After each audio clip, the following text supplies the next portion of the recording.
One of the first things I did when booting up Age of Wonders 4 is try to create vampires. And I was a little disappointed at first because I thought that was undoable. But with some time and understanding of how things work and mechanics, I learned how to do it, and it's been my favorite playthrough yet. In this video today, I'm going to break down how faction creation works to create my vampire kin that I've been playing with.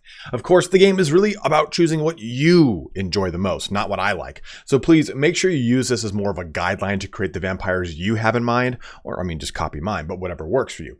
I'll be going through some options and routes you can take to help give you some ideas on where to go and just some different ways to approach it so you're not just simply forced to copy mine. So do whatever you please, but you can quickly navigate to any part of the video that interests you the most using the chapters in both the timeline and the description. Also, if you've not yet picked up the game, you can use my link to my Nexus Store. Nexus gives you a Steam key directly from the developer, and it's a great way to support the channel as well as my mini Aussie's tyrannical toy addiction. Lastly, don't forget to follow me on Twitch, where I'll be streaming this game as well as the new CK3 DLC next week.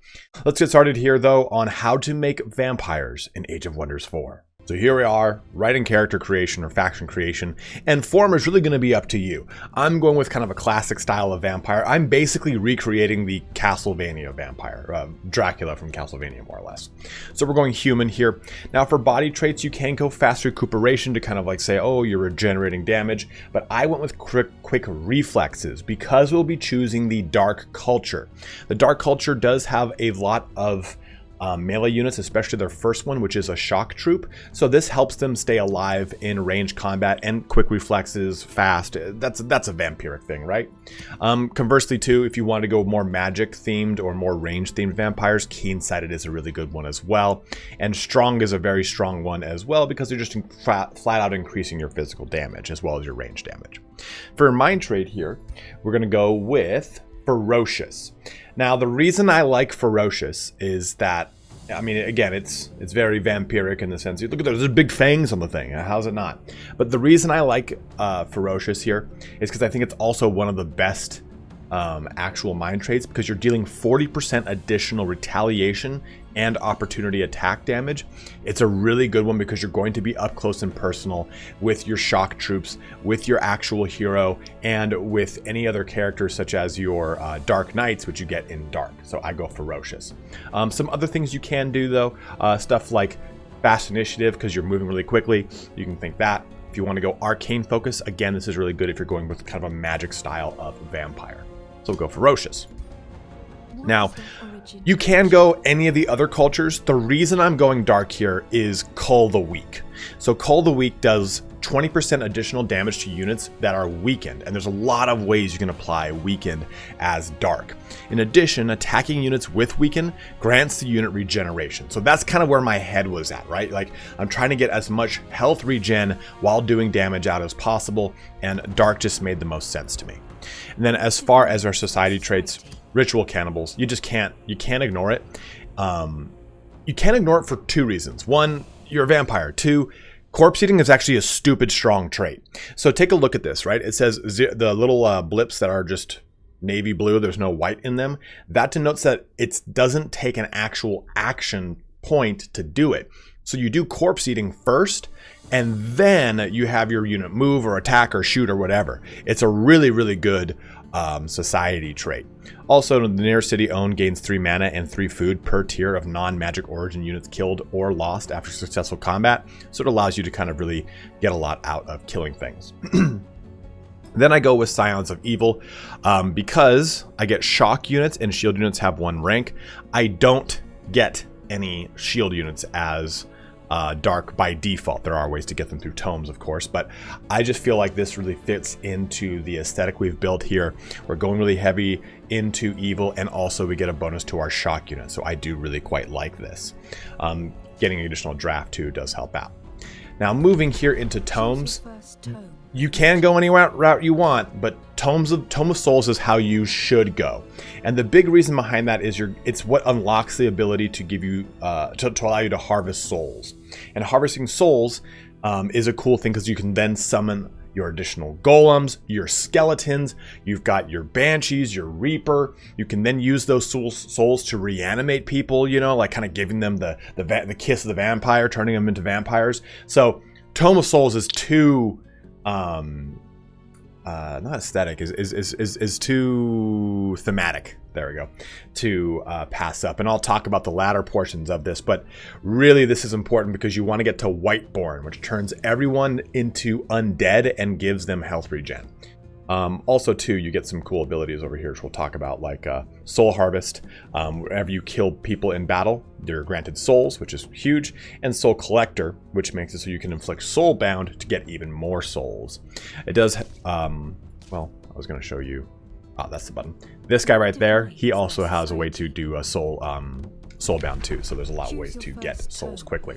Now, I think Wizard King is the go-to here. You get additional mana, get overchannel, more combat casting. I think it's a better route for a kind of vampire style character, so we're going Wizard King. Also, you get different cosmetic options, and that's what I'm all about. So we're gonna go human here, and I mean, you don't need to stick with this kind of you don't need to stick with what I'm doing here, but I think that this kind of makes for a vampire, right? So I'm going to go ahead and do... Again, I'm kind of basically trying to recreate Dracula from Castlevania. Or if you've watched... It's that really cool anime I love so much. Van Helsing. Oh, man. This is kind of how I did it here. You should go more of like a... You can go like a orange. I went orange on mine because I kind of liked the look of the orange. Because then I could go black with this. Kind of liked that look overall. Oh yeah, I wanted something just, yeah, kind of young, but just like dead face, yeah? And there you go. That's basically him. And I'll jump into the game where I've actually created this character too. Go with glowing eyes. I like the kind of seething red. Kind of duplicate this across my race too. Make sure that skin color is all the way to like that pure like, there we go, just dead white. And then our hair color, and then armor color. So this is basically it. It's pretty cut and dry, pretty straightforward. You can go with a bunch of different looks for your helmets or whatever you want to do. But this is really your vampire, more or less. So now that we've done with the actual creation process, let's jump into the actual game to show how you would progress maybe with some of your tomes and other decisions you can make when you're playing as your vampires. Oh, well, also race name. Vampires. There you go. So jumping into the game now, let's talk about some tomes and some unit enchantments and major race transformations that are really going to pop this off for you if you want to go vampire. Now, I just want to make a quick distinction up front. This is going to contain some spoilers, so if you don't want to see that stuff, please don't watch further. Just want to give you a quick heads up. The stuff prior, you probably saw that already. So let's dive on in here. So we're looking at Vlad Dracula, and he is currently in Joy Siphoners, but I'm going to show you what we're going to do here, because this is the main way you turn these guys into essentially quote-unquote vampires. Now, Whiteborn is the closest thing you actually get to vampirism, because we don't actually have anything quite cool like that. And unfortunately, it's also going to change my race to make them less vampiric too. So take a look at what we got going right now. I'm going to transform these guys. So what's going to happen is they're going to become undead, and that's going to have a huge ramification. I'm going to talk about it in just a second here. So this is morale changes, immunity to poison, resistance changes, all that. Now they have lifesteal by default, other than it needing to be based off of Cull the Weak. But Cull the Weak still exists, so you still get the regeneration from it. So this unit attack heals it for 10 hit points when they hit. For repeating attacks only, 5 hit points is healed. But remember, you still get that Cull the Weak regeneration, so you're constantly getting health from lifesteal and from Cull the Weak. Transform, everyone now becomes Whiteborn, which makes them look like me, which is bald and bearded.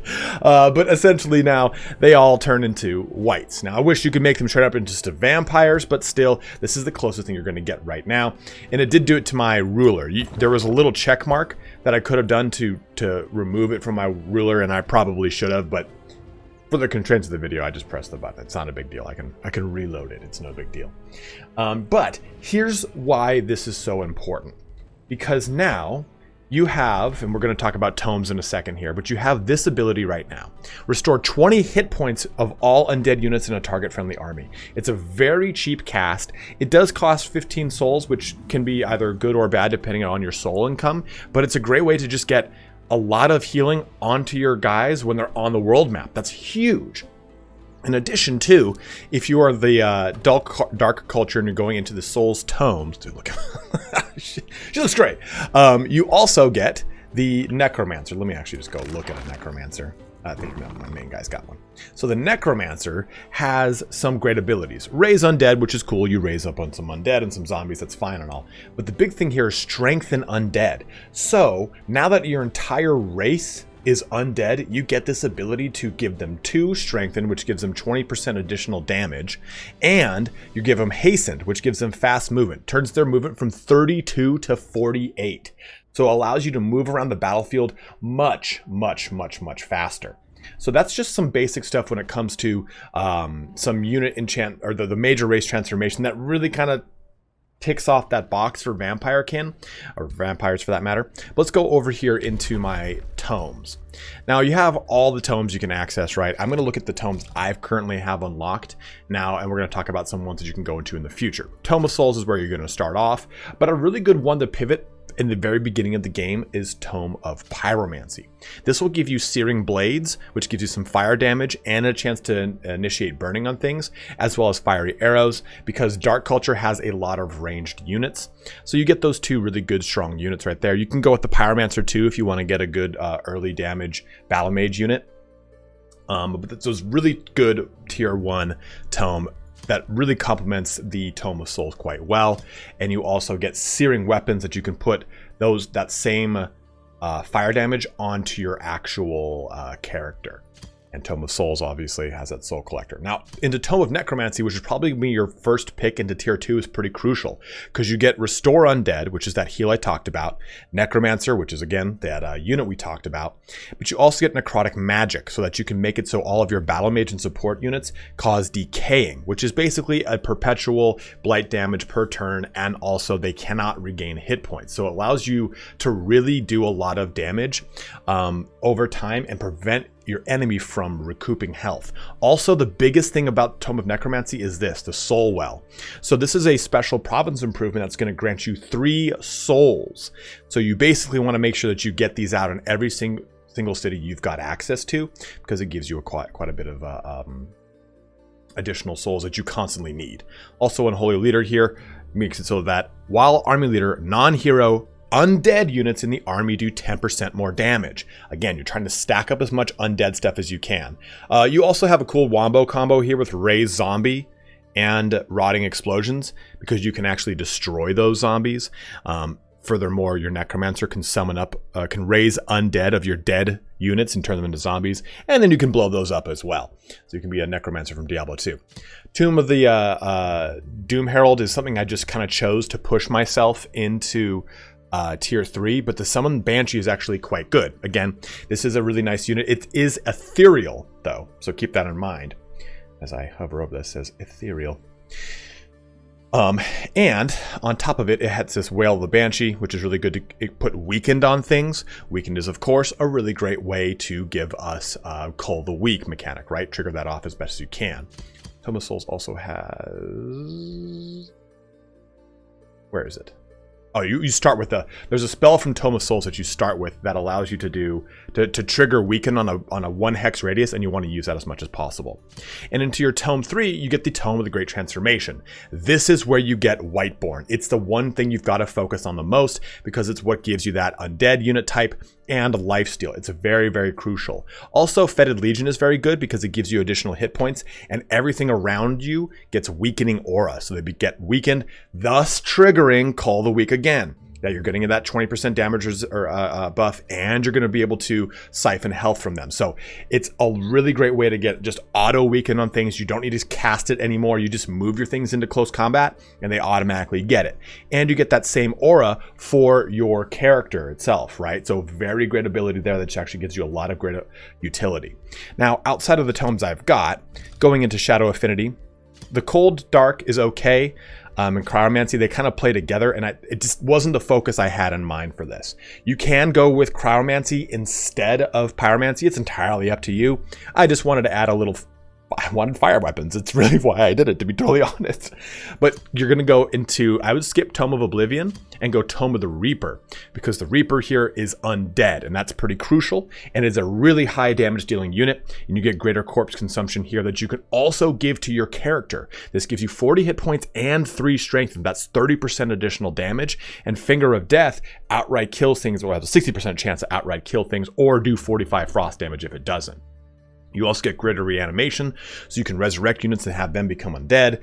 It's a really great ability with Tome of the Eternal Lord here, which then gives you battlefield reanimation to revive your units and the enemy's units, or give yourself a whole undead army. So there's a lot of really cool stuff you can do with Tome of the Eternal Lord, and of course it really fits with you. You get the Eternal one.